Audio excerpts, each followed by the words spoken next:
হাই friend, আজি অলপ কৃষক বনি গ'লোঁ। চোৱা, আজি মানে ঔষধ মাৰিবলৈ গৈ আছোঁ বন ক্ষেত্ৰতে। চোৱা, মোৰ পিঠিতে আছে ঔষধৰ টেমাটো,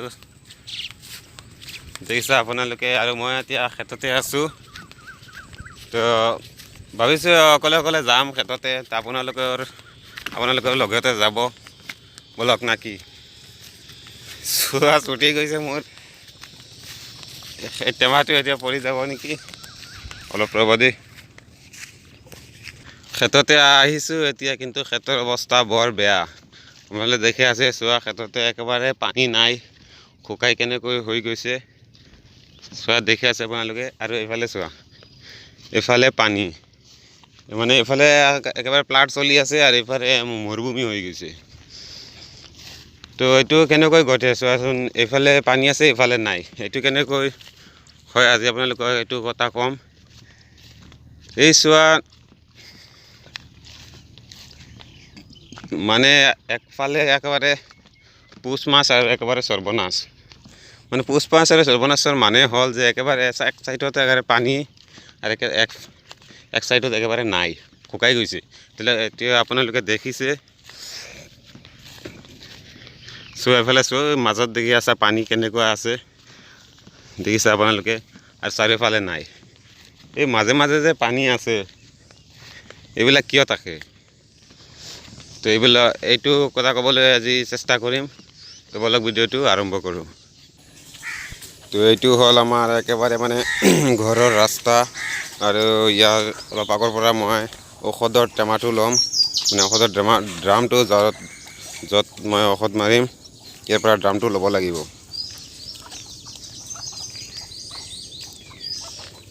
ইয়াৰ পৰা মই ঔষধৰ ড্ৰামটো লৈ লওঁ।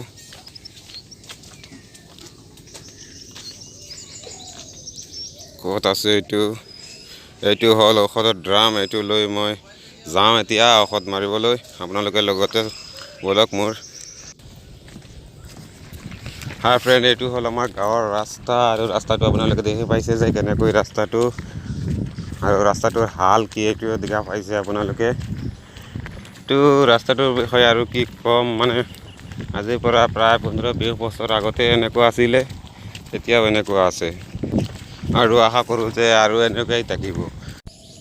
চোৱা, আগতেতো শুকান সময়ত দেখি আছিলে, বৰষুণ দিয়া নাই। এতিয়া চোৱা, এতিয়া বৰষুণ দিছে। এতিয়া অৱস্থাটো চোৱা, দেখি পাইছে আপোনালোকে। বৰষুণ বেছিয়ে দিয়া নাই, অলপ অলপ বৰষুণ দিছে, তথাপি এনেকুৱা। আৰু বেছিকৈ বৰষুণ দিলে কি হ'ব? চোৱা হালটো।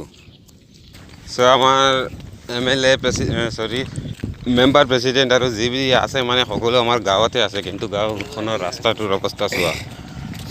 মেম্বাৰটো বাদ দিয়া, আমাৰ হোজাইৰ MLA শিলাজিৎ দেৱ ডাঙৰীয়া, তেওঁৰ ঘৰো এতিয়া আমাৰ গাঁৱতে এখন বনাইছে, কিন্তু তেওঁ ৰাস্তাটো চোৱা, ৰাস্তাটোৰ এই হাল।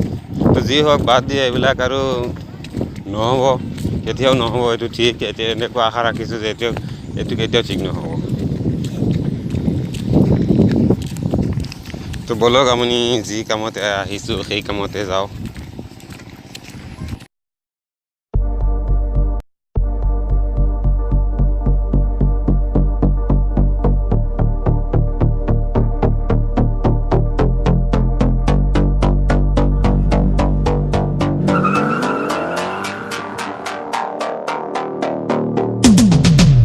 Hand on the wheel, got my pistons pumping, all 800 horses running. Oh baby, 125 in the middle of the night, got my engine thundering. Dream machine, racing queen, I'll take you wherever you wanna go. Let's slow us down, break the speed of sound. Tonight we on the road. Crazy. Dream machine, racing queen, you make my heart. চোৱা, JCB যেতিয়া ক্ষেতৰ মাজত আহি মাটি লৈ যায়, তেতিয়া যাৰ মাটি নিছে তেওঁৰো অসুবিধা হ'ব, মানে তেওঁৰ খেতি নহ'ব, আৰু ছাইডত যিখিনি আছে তেওঁৰো খেতি নহ'ব। কেনেকৈ চোৱা যাৰ পৰা মাটিখিনি নিছে তেওঁ মাটিখিনি ইয়াতে এটা গাঁতা হৈ যায়, মানে গাঁত হৈ যায়, ইয়াতে পানী গোটেইখিনি জমি যায়। তো তেওঁ পানীৰ কাৰণে খেতি কৰিব নোৱাৰে, আৰু যাৰ ছাইডত যিখিনি মাটি আছিলে তেওঁ মাটিখিনি শুকাই সেই গাঁতটোত আহি যায়, আৰু ছাইডত যিখিনি মাটি আছে সেই পানীৰ অভাৱত খেতি কৰিব নোৱাৰে। মানে এজনে যদি মাটি বিক্ৰী কৰে এই খেতৰ পৰা, তেনেহ'লে তেওঁৰো অসুবিধা হয় আৰু ছাইডত যিখিনি আছে তেওঁলোকৰো অসুবিধা হয়। তো সেইকাৰণে মই কৈছোঁ যে কাৰোবাৰ পুছ মাছ আৰু কাৰোবাৰ সৰ্বনাশ।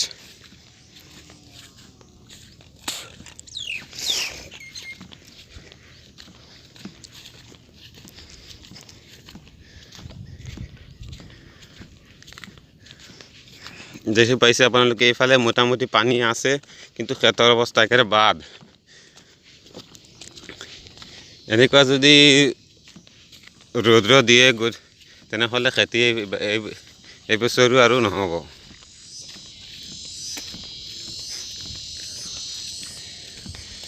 চোৱা এনেকুৱা কেনেকৈ খেতি হ'ব চোৱাচোন।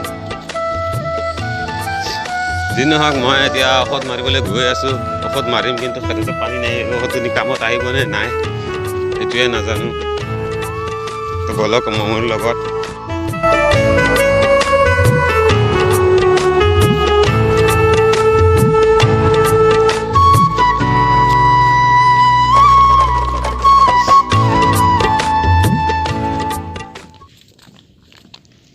আহি পালোঁ মোৰ খেতি। এইটো হ'ল মোৰ খেতি। চোৱা কেনেকৈ অৱস্থা হৈছে, পানীটো একেবাৰে নাই, শুকাই গৈছে। চোৱা এবাৰ কেনেকৈ ক'ত মাৰিম ঔষধ মই চিন্তা কৰি পোৱা নাই।